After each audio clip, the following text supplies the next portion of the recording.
Hello, welcome to or welcome back to my channel. My name is Christine. I like to read dark and disturbing things, and today I have my March reading wrap up.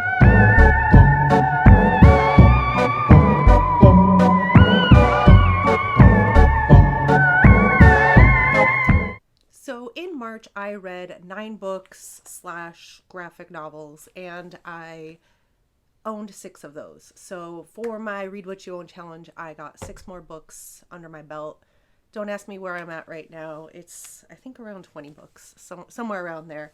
I'm not stressing about it. I'm just trying to, for the most part, I am trying to build my TBRs around what I own already as much as possible. I didn't do a mid-month wrap up in March because I wasn't, the first half of the month was really slow for me. I wasn't reading a lot of books. I was kind of stuck on one for quite some time.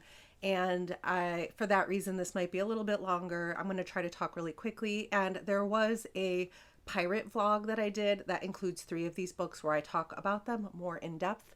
So I will link that down below. And I still will talk about those books briefly, but if you want to know more, just know that that is there.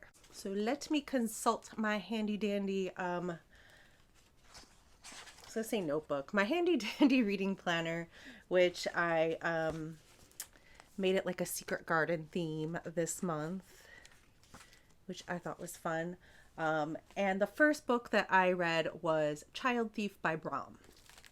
Now I had this big idea that I wanted to kind of find a theme among some books that I already owned that I wanted to get to. And I realized that I had 2 pirate books I wanted to read, and I was trying to find a third book that would contain pirates. And this was listed as containing pirates. This is The Child Thief by Brom because this is a Peter Pan retelling of sorts. And there's pirates in Peter Pan. So that was what I went with. I did buddy read this one as well. And I've read Brom. I've read 2 Brom books before. I've read Krampus and I have read Slewfoot, which I think I gave Slewfoot 5 stars and Krampus 4 stars. So I was really anticipating loving this book, thinking this was going to be right up my alley.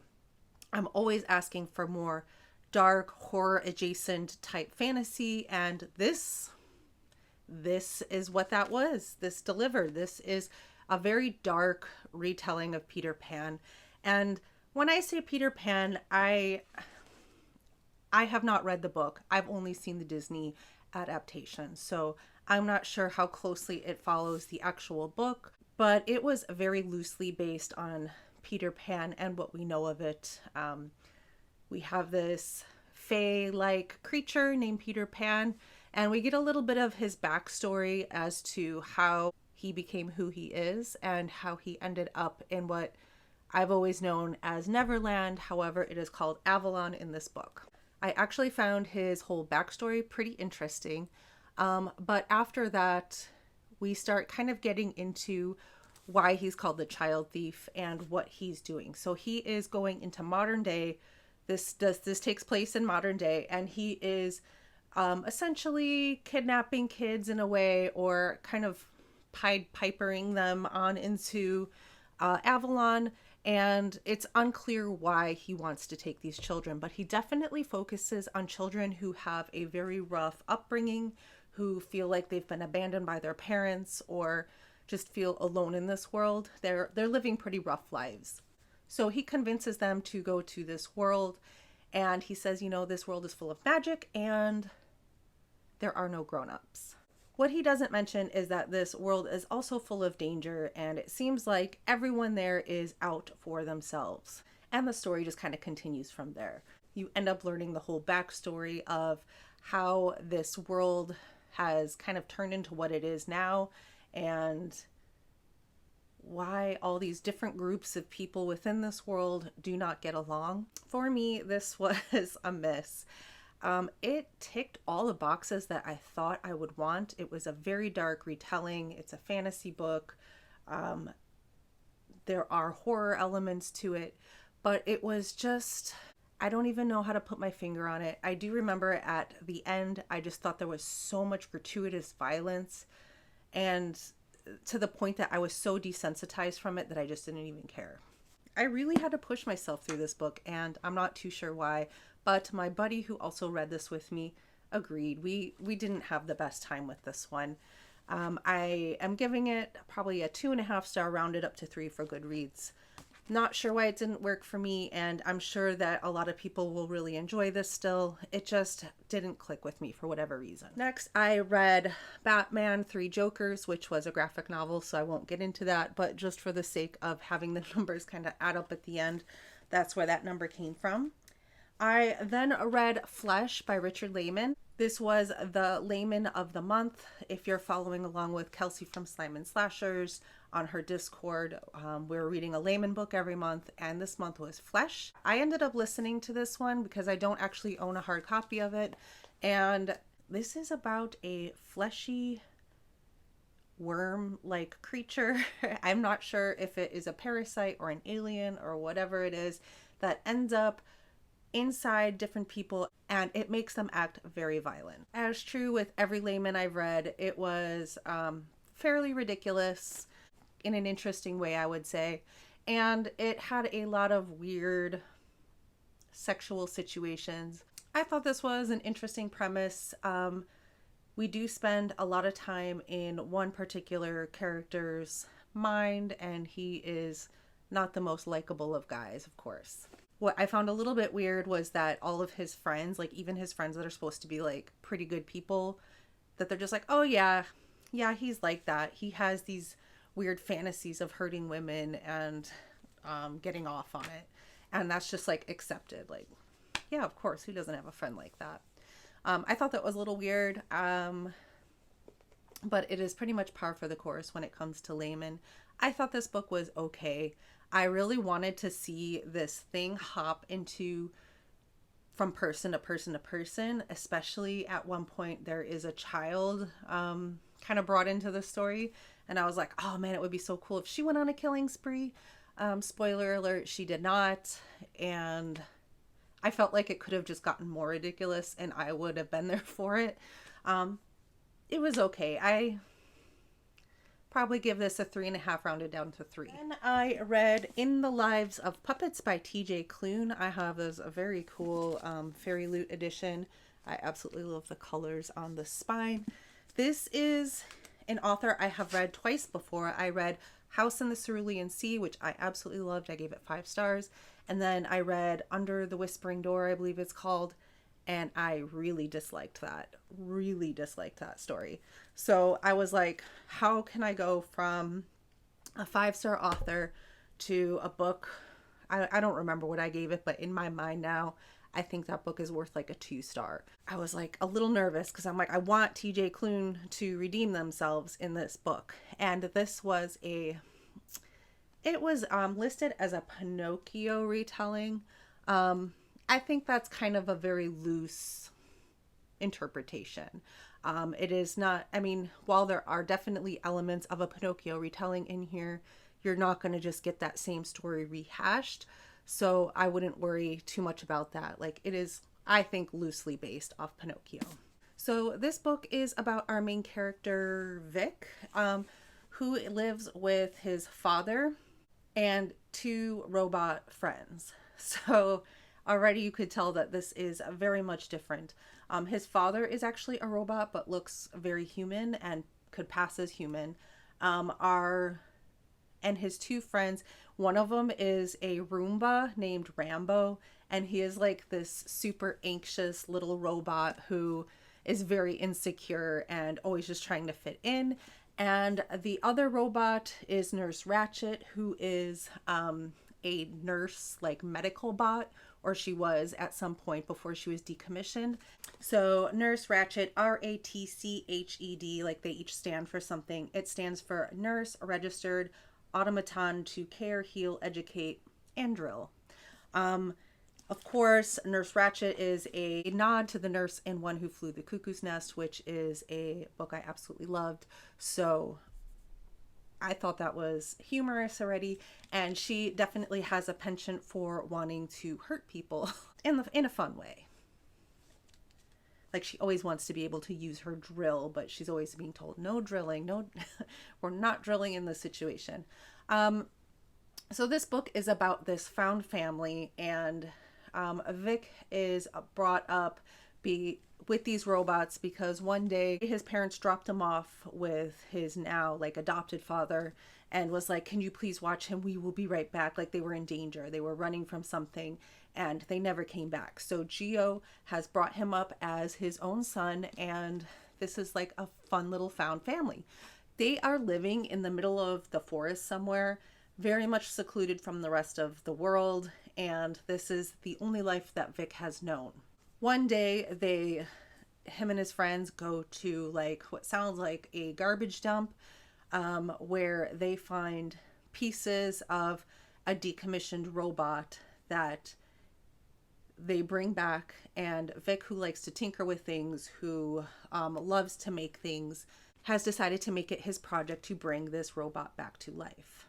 Once he brings this robot back to life, some secrets kind of come out from his father explaining that humans have been hunted in the past and he is not safe being known that he is human in this world. Bringing this robot back online has made it so that it has alerted these authorities as to the whereabouts of Vic and his father gets taken away. And Vic decides to take it upon himself to venture out into this world that he's never been into to save his father.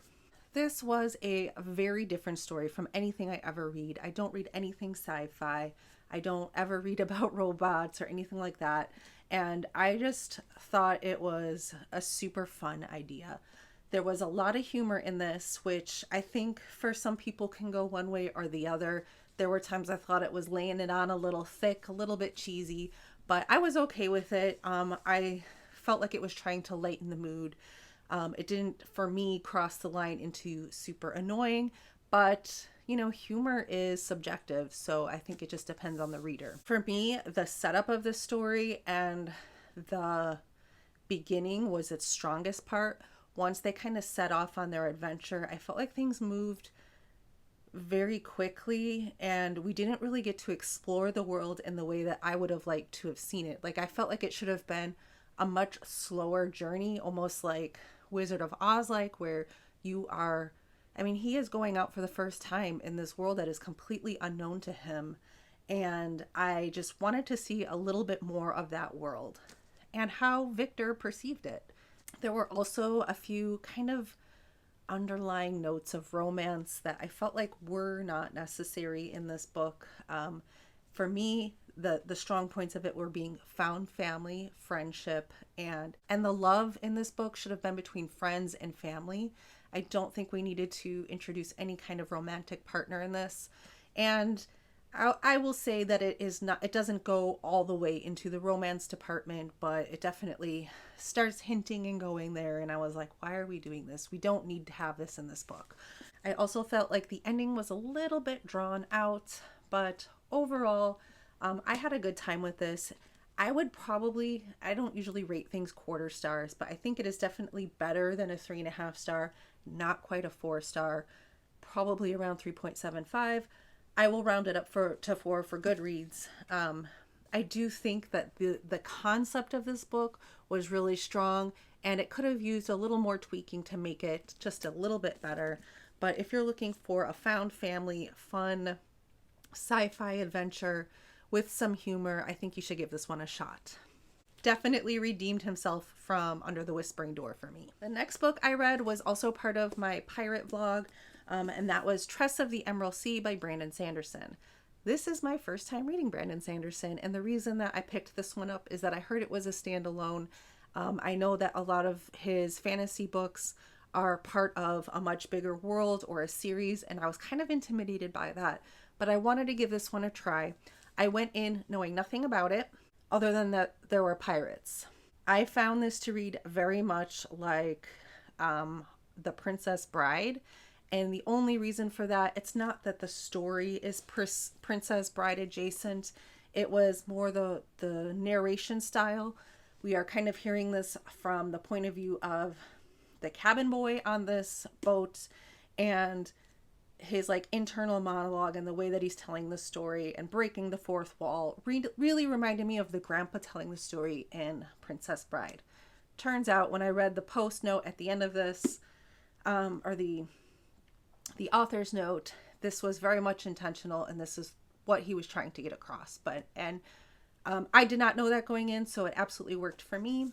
This is a very whimsical tale about a girl named Tress who lives on this island, and the very beginning she starts to acknowledge that she's got feelings for this guy who happens to be the Duke's son.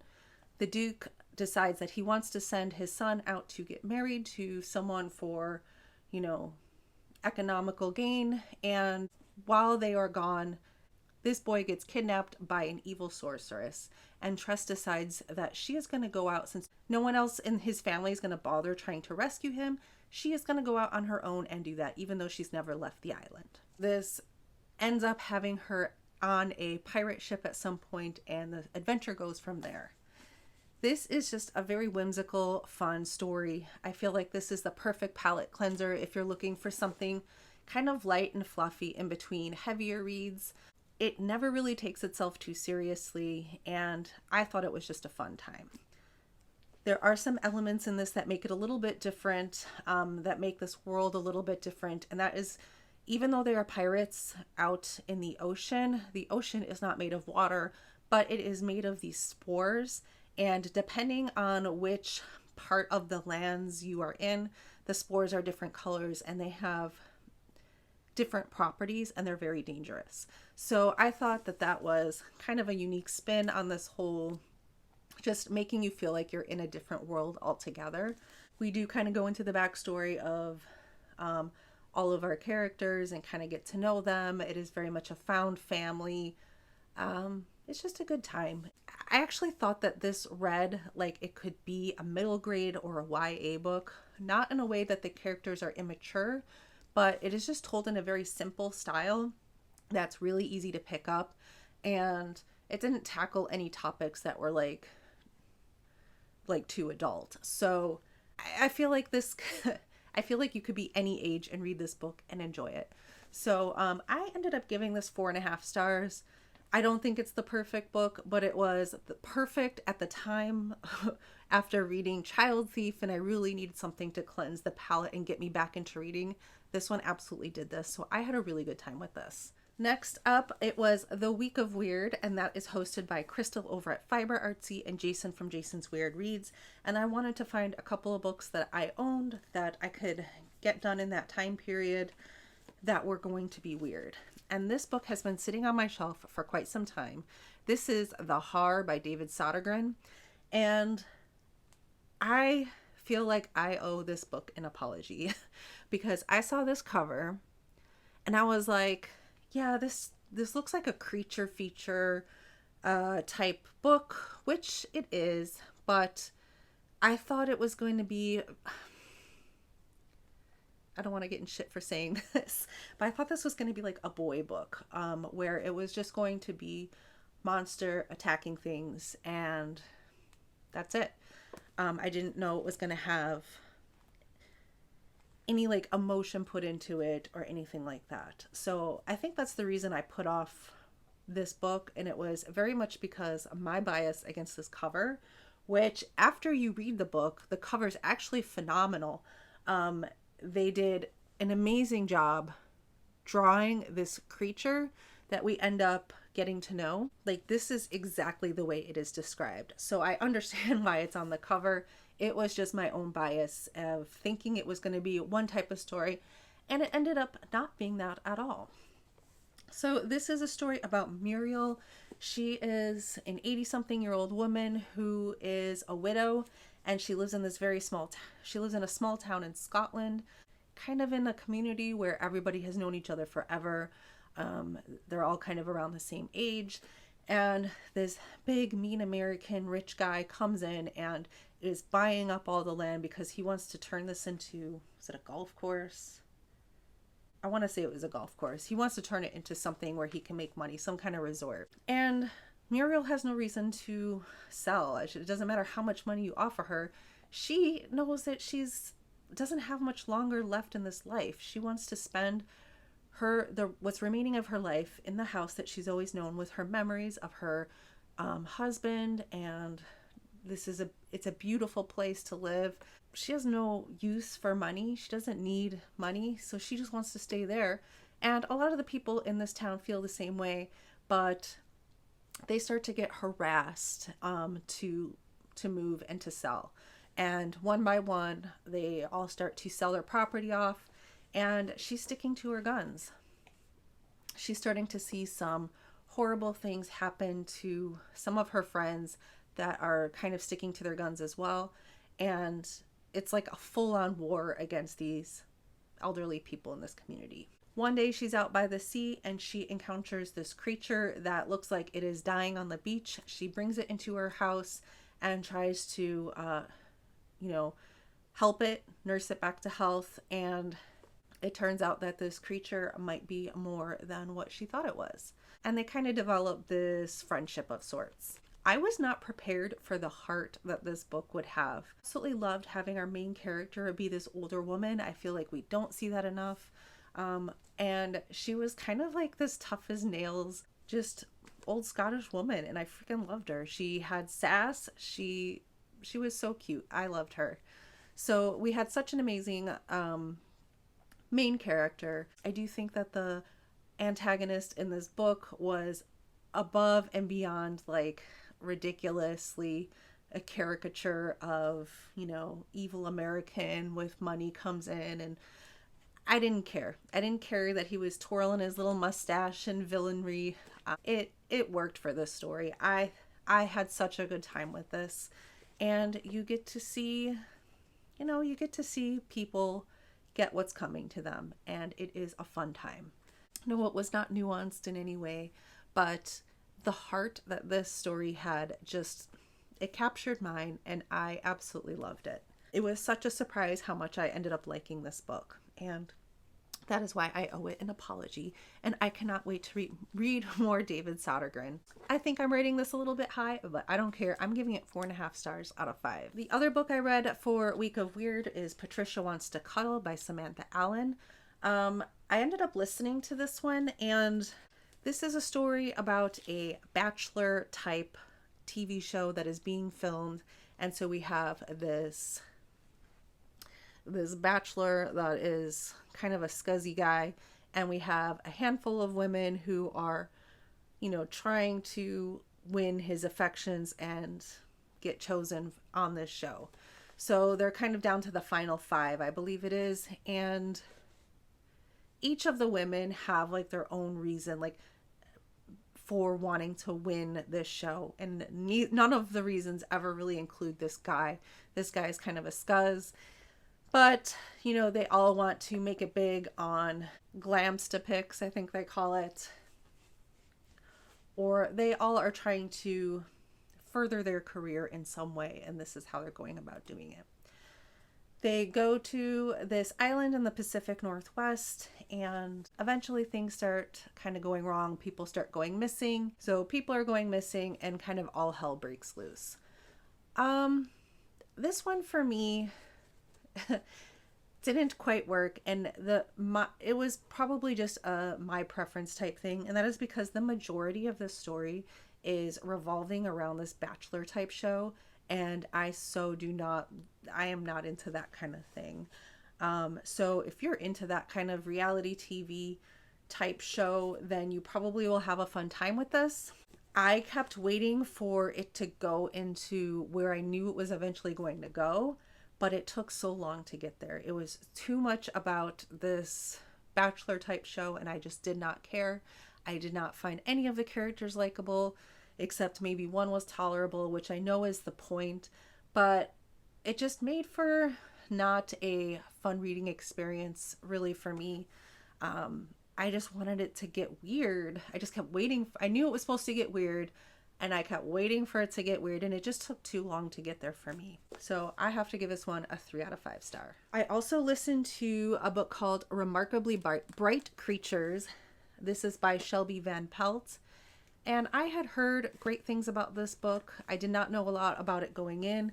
The cover definitely called to me with its bright colors, and it had been on my to be read list for quite some time. So I started listening to this, and the way that this is pitched is about an older woman named Tova who works overnight at an aquarium where she cleans. So she cleans the aquarium while they're closed, and she doesn't have to work. She's just doing it for something to do because she is now a widow. She lost her son when he was younger, and she, within the last few years, also lost her husband. So she's living by herself, and she just kind of needs a purpose, a reason to get out of the house and do some things. So she enjoys her job. She enjoys cleaning. She takes it very seriously and makes sure she does a good job. She takes pride in her work. She befriends this giant Pacific octopus named Marcellus, who lives in the aquarium. And, she just, while she's working, she kind of talks to him, and it kind of looks like he's paying attention to her. And one day she finds him out of his tank and going through the garbage kind of like a raccoon and eating stuff that he shouldn't be eating. She makes sure he's safe. She puts him back, but she notices that he is quite the escape artist and continues to somehow get out of his tank. She never actually sees it happen, but she knows he's doing it. And she's like, your secret's safe with me. I got you. Starting this book, I was like, oh my gosh, this is going to be a 5-star read for me. I absolutely loved the relationship between this older woman and this octopus. And there are chapters that are from the point of view of the octopus. And because I was listening to it, the person who did the voice for the octopus was so good. He's such a grumpy little octopus, and he's very smart, which is why we have the title of this book. And he just has these observations about life and about people, and that's how he spends his time, is all these people coming through. And I just loved it. I loved the beginning of this. And I just wanted the whole book to be about Marcellus and Tova. And I didn't even care if they did anything. I just loved seeing their relationship. But as the story goes on, you start to learn about this other character. I think his name was Cameron. And he is like basically this man-child who, I don't know. He's a man-child. I think that just kind of sums up his character completely. And of course, he has a character arc. He has some things to learn. He needs to learn responsibility and all kinds of stuff. But I really hated his chapters. I just did not care about this character at all. I kept wondering when we were going to get back to Tova and Marcellus. And in the end, it does all come together. There's a purpose for everything. But I just wanted more octopus, less humans in the story, and it would have been a 5-star for me. The Cameron stuff, and it's kind of funny because I'm thinking of a book I read last year called Edenville, and the main character his name was Cameron as well, and he was also a man-child. So I just think it's funny that this name keeps coming up for the same type of character. In the end, Cameron brought this down to probably about a 3-star for me. Just because I wanted more of the relationship of this woman and this octopus. And a lot of times there's just a lot of unnecessary dialogue and boring detail that didn't really matter to the story, just to kind of drag it out, I felt like. But I think I'm in the minority here. Tons of people love this story. So it is more of like a heartwarming type book. You might want to give it a shot, but more Marcellus. Lastly, I read another pirate book called The Adventures of Amina al-Sirafi by Shannon Chakraborty. And I also have this very cool, I believe this was a Fairy Leaf edition as well. I was not sure how this was going to go. When I received this book, I was like, oh, this looks like way too serious of a fantasy book for me. I don't know if I'll ever get to it. But I am so glad I picked it up. This is about Amina. She is a 40-something-year-old retired pirate. She has been retired for about 10 years, and she's just trying to live a simple life. Ever since she had her daughter, she wants to keep her daughter safe, and she knows that she has done some questionable things in the past where people might be looking for her, might be looking to cause her harm. So she is laying low, hanging out with her daughter, playing it safe, when one day this older woman comes to her door and makes her an offer she cannot refuse, basically. She is missing her granddaughter. She says her granddaughter was kidnapped and she needs Amina to come out of retirement to find her daughter. Amina tries to refuse, but this granddaughter was also the daughter of one of her former shipmates, and basically it's implied that if she doesn't help, that Amina's daughter might be in danger. Amina's getting the band back together. She goes and finds a couple of her old crewmates. We go on this adventure with her to, find them and get them to recruit back to the boat, because she hasn't talked to these guys in a decade. And there's obviously a story there that we have yet to learn about her past and the past of her shipmates. She gets them back together and they go on this adventure to find this girl when, of course, things do not go as planned. It turns out that the person that has taken this granddaughter is dabbling in dark magic and has some powers that most people do not have. I absolutely loved this book. Little bits and pieces of the past are being kind of fed to us throughout the story, and we find out why she kind of left on bad terms with her previous shipmates, and we find a little bit of history of her daughter's father and why she's been in hiding for the last 10 years, as well as going on these crazy adventures and trying to battle these powers that they don't really understand and that they're frankly kind of scared of, all with the motivation of keeping her daughter safe. It definitely starts off realistic and goes quite fantastical.